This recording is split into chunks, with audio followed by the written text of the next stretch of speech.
Olá pessoal, vamos estudar mais um conteúdo de física.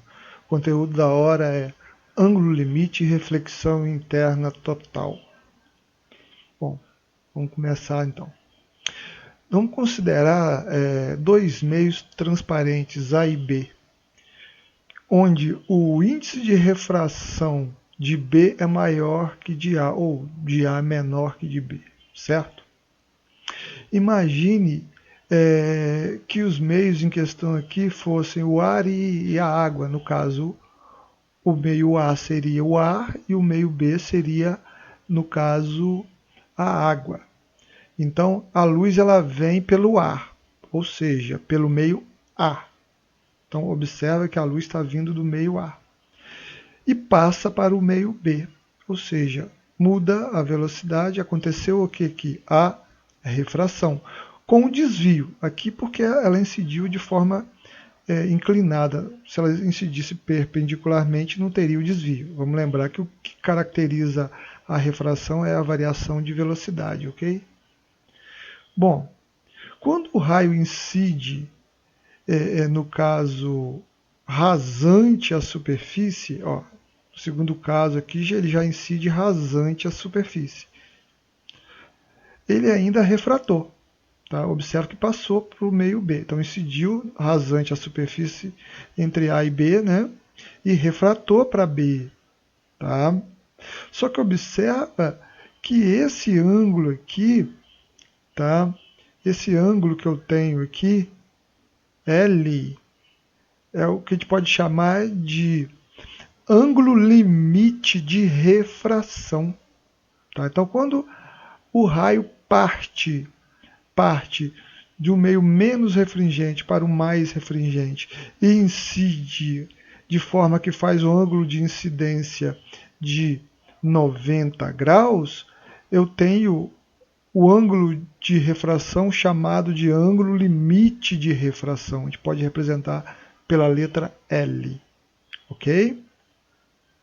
Agora vamos fazer diferente. Vamos considerar os meios A e B, dois meios A e B, onde NA é menor que NB, né?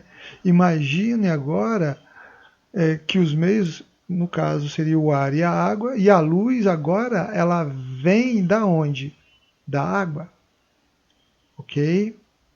Então a luz está vindo da onde? Da água para o ar, ok? Então o que acontece? Quando a luz incide, no caso, no meio de separação, de forma que ela refrata rasante ao meio, volta aqui, vindo, claro, do meio mais refringente para o menos refringente, ela refrata rasante, significa que esse ângulo de incidência é o ângulo limite. Tá? Então, eu tenho o ângulo limite para que aconteça ainda o que? A refração. Tá? Então é o ângulo limite de incidência, chamado de L. Inclusive esse L, esse ângulo limite de incidência, a gente vai ter como calcular ele. Tá? Quer dizer, é o maior ângulo possível para a incidência do raio para que ainda aconteça a refração. Tá? Vamos lembrar que eu estou falando da luz partindo do meio mais refringente para um meio menos refringente. Tá? Ok?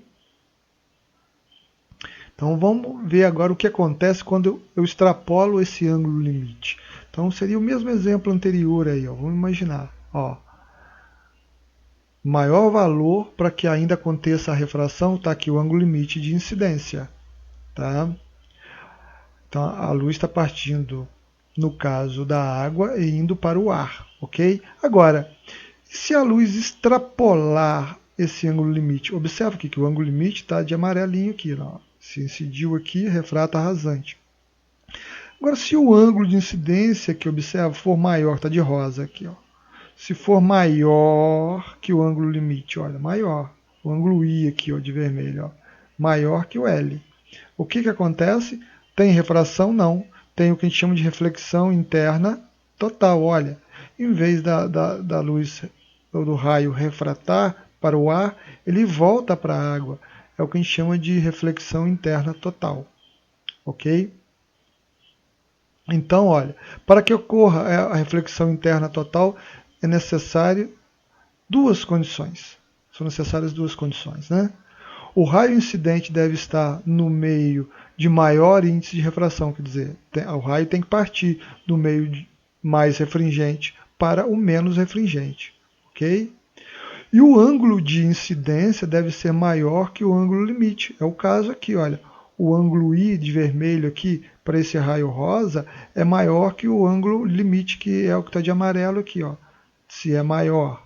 Então, se o ângulo de incidência é maior que o ângulo limite, né, pensando que a luz está partindo do meio mais refringente para o menos refringente, acontece o que a gente chama de reflexão interna total. Ok? E como é que a gente calcula esse ângulo limite para dois meios? Quando eu tenho dois meios, acontecendo a refração entre dois meios, como é que seria isso? A gente vai chamar isso de ângulo L, no caso, o ângulo limite, né? Então o ângulo L é quando a refração tem um ângulo de 90 graus, vamos lembrar. É um ângulo máximo que ainda pode acontecer a refração. E a refração acontece com o maior ângulo possível, que seria o ângulo de 90 graus. Então a gente vai determinar esse ângulo limite através dessa expressão aqui, ó, seno de L, seno do ângulo limite. Se eu tenho dois meios, no caso, a luz está passando de um meio para outro. Então, eu tenho dois meios. Eu tenho os índices de refração desses dois meios. Eu tenho um índice de refração menor e um índice de refração maior entre esses dois meios. Então, eu vou pegar, dividir o índice de refração menor pelo maior. O número que eu obter aqui é o seno do ângulo limite. E aí, ou eu utilizo uma calculadora científica, ou eu vou lá na tabela trigonométrica e vejo qual é o ângulo limite em questão. Ok? Vamos para um exemplo aqui, ó. Determinado raio de luz incide sobre a superfície de separação de dois meios com diferentes índices de refração. Sabendo que o raio de luz movimenta-se no sentido do maior para o menor índice de refração e que os valores dos índices de refração dos meios em questão são 2,5 e 3,5, determine aproximadamente o valor do ângulo limite. Então, observe que a luz está passando do meio mais refringente para o menos refringente, né? Então, pode acontecer, no caso, a reflexão interna total? Pode. Então, qual seria o ângulo limite? Ou seja, o maior ângulo possível para que ainda aconteça a refração e não a reflexão interna total. Então, vamos lá. Eu calculo isso através da expressão seno do ângulo limite é o índice de refração menor pelo maior. Vamos lembrar que o menor é 2,5 e o maior é 3,5, né? Vamos usar a resolução, ó. Então, seno do ângulo limite é igual a 2,5 por 3,5. Então, seno do ângulo limite vai ser 0,71. E quando eu vou lá na tabela trigonométrica, o seno de qual ângulo que é em torno de 0,71? 46 graus, certo? Então, busco lá na tabela trigonométrica ou, utilizando a calculadora científica, eu vou obter esses 46 graus aqui. Bom, vamos ver a reflexão interna total no dia a dia, né? Vamos ver como é que funciona isso. Então, a miragem. Então, vamos ver a miragem aqui, a miragem. Observa. A luz ela vem da camada mais fria aqui da atmosfera, né? Seria mais refringente, para uma camada mais quente, no caso menos refringente, certo? E aí, dependendo do ângulo de incidência, se for maior que o ângulo limite, esse meio de separação do ar frio e quente vai comportar como se fosse um espelho, vai acontecer a reflexão interna total. Então, ó, a luz vem do Sol, incide aqui, dependendo do ângulo, vai, em vez de continuar, refletir e chegar no olho do indivíduo, certo? E aí, olha o que vai acontecer. A pessoa, esse exemplo que está aqui, olha, a pessoa olha no asfalto assim, acha que está molhado. Na verdade, ele está vendo a reflexão sendo refletido, no caso, o quê? O céu, né? O céu está sendo refletido, na verdade. Então, o céu está sendo refletido de forma que você está vendo a reflexão dele no solo. E aí você tem a sensação de que o asfalto está molhado. Então tudo por conta de que ar frio mais elevado e ar quente mais baixo, mais próximo do asfalto, ar mais quente, certo?